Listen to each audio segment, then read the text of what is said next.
Hello, everybody, and welcome to another What If Wednesdays, episode 3, where we address your common what if scenarios and questions in real estate, empowering you to move forth with your next real estate transaction with confidence. Okay, so today we're going to briefly address this scenario that my wife and I come across often in serving our clients, is that what if you need to sell your home and purchase a new home?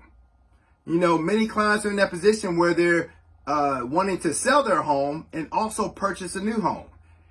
Okay, and there's many challenges and many different things to think about and consider when you're doing that. So the question becomes, how do I properly plan for a smooth transition when I'm selling my home and need to purchase a new home? What are some things I need to be thinking about? What are some things I need to take in consideration? Okay, so we're going to help you with that today.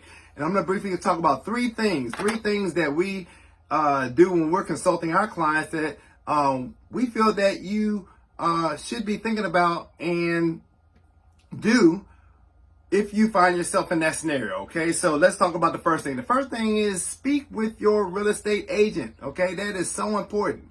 Why? Because your real estate agent is going to be very critical in helping to, one, understand your goals for your transition plan to your new home and help you to put together a game plan to ensure that you have a smooth transition. Okay, so there's some information that the real estate professional is going to want to know and need to know. One is not just how soon you want to sell and move into your new home, okay, but where do you want to move?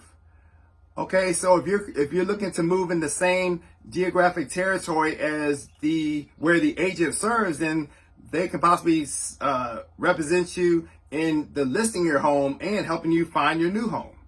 Okay, but if you're looking to move maybe 3 or 4 hours out, in another part of the state, out of the same geographic territory that your agent serves, or maybe out of state, then they may have to help coordinate to find a qualified agent to help represent you for the purchase, if they're representing you for, the sale of the home. Okay, so those are some things. Also, what is your goal for your current home? You may not necessarily want to sell it. Maybe you're thinking about building wealth and you want to rent it out and purchase a new home. You want to keep that home as part of your legacy for rental income and equity appreciation. Okay, so now we have to, now the conversation centers around, one, if you're going to qualify to be able to buy a new home, okay, and keep the current home. Also, got to have a conversation about the process in terms of securing a tenant, okay, because that's a whole separate transaction than listing your home for sale.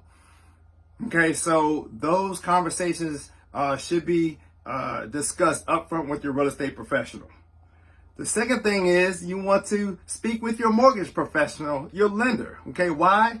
Because although you want to sell your home and purchase a new home, the mortgage professional is going to help you determine a few things. One, they're going to help determine as you go through the pre-approval process whether or not you have to sell your home to buy your new home.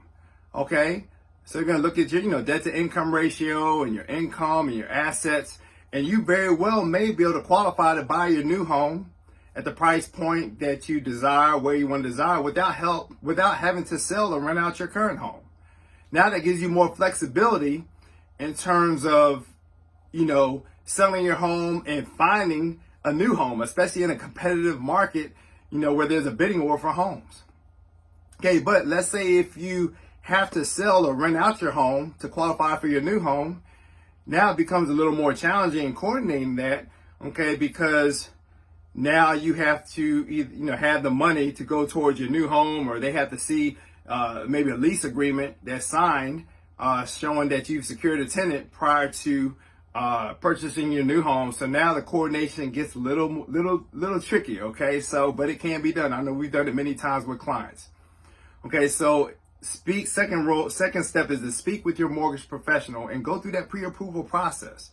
Okay, so your real estate professional can help tighten up and really get the transition plan in detail. Okay, so you all on the same page with what needs to be done to sell your home or rent out your home and help you purchase a new home. And then finally, number 3, these are some things to think about, is determine your housing contingency plan. Okay, where are you going to stay temporarily in the event that your house sells quickly? Okay, and you haven't haven't gotten under contract on your new home, because it may be challenging to plan, getting your house under contract for sale and you have a settlement date, and then securing your new home and getting it under contract and you have a settlement date, that happens to be on the same day, where you can literally go from settlement on the sale of your home and then move right into your new home the same day. Okay, that's challenging, especially in a competitive market from a buyer standpoint, where, sellers are getting 3, 4, 5, 10 plus offers on the property. Okay, so it's good to understand, okay, what's your temporary housing transition plan before going into the transaction and listing your home? Are you able to stay with family? Do you have the option of having some extra money maybe to stay in a hotel? Well, I know one time we had a client that we got their home under contract quickly, and they actually rented out an Airbnb for like a couple of weeks until they were able to move into their new home that they had under contract. Okay, we just spoke with a client, this week that has the same scenario, and she shared with me that, she had about a month.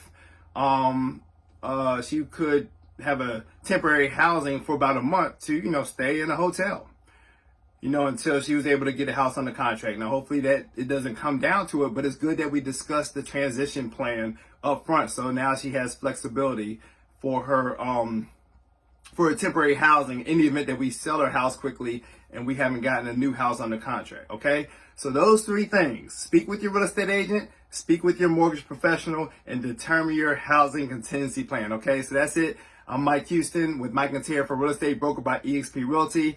Hey, feel free to reach out to us if you have any questions or what if scenarios, okay, so we can help you gain confidence for your next real estate transaction, okay? Thank you, and stay tuned for our next What If Wednesday segment.